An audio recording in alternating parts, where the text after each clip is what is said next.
এই চ্যালেঞ্জ শুধু কিছু অভ্যাস নয়, বরং এটি আপনার আত্মার জন্য এক নবজাগরণ, যা আপনাকে আল্লাহর নৈকট্যে নিয়ে যাবে। প্রতিটি ছোট্ট আমলি পরিণত হতে পারে রহমতের দরজায় করা নাড়ার এক মহামূল্যবান চাবিতে। এক তাহাজ্জুদ, আপনার জীবনের মোড় ঘোরানোর নামাজ। প্রতি রাতে অন্তত 2 থেকে 4 রাকাত তাহাজ্জুদ পড়ুন। গভীর রাতে যখন সবার চোখ ঘুমে আচ্ছন্ন, তখন আপনি মহান রবের সামনে সিজদায় লুটিয়ে পড়ুন। এটিই সেই সময় যখন আল্লাহ তার বান্দাদের ডাক শুনতে অপেক্ষায় থাকেন। আপনি কি চান না আপনার সব দুঃখকষ্ট আল্লাহ নিজ হাতে মুছে দিন? 2.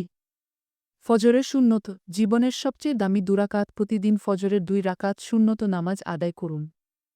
রাসূল সাল্লাল্লাহু আলাইহি ওয়াসাল্লাম বলেছেন, ফজরের 2 রাকাত সুন্নত দুনিয়া ও এর মধ্যকার সমস্ত কিছু থেকেও উত্তম। আপনি কি এমন একটি নামাজ বাদ দিতে চান, যা সম্পূর্ণ দুনিয়ার চেয়ে মূল্যবান? 3.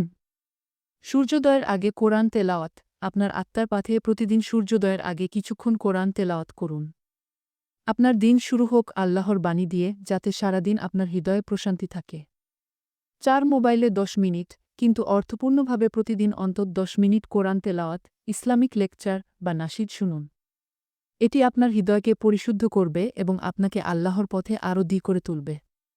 5 ওয়াক্ত নামাজ, জীবনের সফলতার গ্যারান্টি। আপনার সবচেয়ে গুরুত্বপূর্ণ প্রতিজ্ঞা হোক ফজর, জোহর, আসর, মাগরিব ও এশা নামাজ সময়মতো আদায় করা। আল্লাহ বলেছেন, নামাজ মানুষকে অশ্লীলতা ও পাপ থেকে বিরত রাখে। আপনি কি চান না আপনার অন্তর এবং জীবন পাপমুক্ত হোক? 6. ঘুমানোর আগে সূরা মুলক, কবরের আযাব থেকে সুরক্ষা। প্রতিদিন রাতে ঘুমানোর আগে সূরা মুলক পাঠ করুন। রাসূল সাল্লাল্লাহু আলাইহি ওয়াসাল্লাম বলেছেন, এটি সেই সূরা যা কবরের আযাব থেকে রক্ষা করবে। আপনি কি এমন একটি আমল হাতছাড়া করবেন, যা মৃত্যুর পর আপনাকে রক্ষা করতে পারে? 7. সূরা বাকারা, শয়তান থেকে নিরাপত্তার ঢাল। প্রতিদিন রাতে ঘুমানোর আগে সূরা বাকারার শেষ 2 আয়াত পাঠ করুন। এতে আপনার ঘর ও আত্মা শয়তানের কুমন্ত্রণার হাত থেকে সুরক্ষিত থাকবে। 8. শুক্রবারের উপহার, সূরা কাহাফ, প্রতি শুক্রবার সূরা কাহাফ পাঠ করুন। এটি দাজ্জালের ফিতনা থেকে রক্ষা করবে এবং ঈমানের সাথে মৃত্যুবরণের কারণ হবে। আজকের ফিতনার যুগে কি এমন একটি সুরক্ষা আপনি গ্রহণ করবেন না? 9. ক্ষমা, আপনার হৃদয়কে মুক্ত করুন। প্রতিদিন ঘুমানোর আগে সবাইকে ক্ষমা করে দিন। এতে আপনার হৃদয় প্রশান্ত হবে, আল্লাহ আপনাকে ক্ষমা করবেন এবং আপনার অন্তর থেকে ঘৃণাবিদ্বেষ দূর হয়ে যাবে।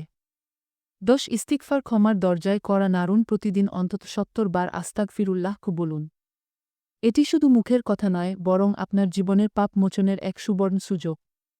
রাসূল সাল্লাল্লাহু আলাইহি ওয়াসাল্লাম নিজে প্রতিদিন 70 বার ইস্তিগফার করতেন, তাহলে আমরা কেন করব না? এখনই শুরু করুন। এই চ্যালেঞ্জ আপনার জীবন বদলে দিতে পারে, আপনার অন্তরকে শুদ্ধ করবে, আল্লাহর নৈকট্যে পৌঁছে দেবে এবং জান্নাতের পথকে প্রশস্ত করবে।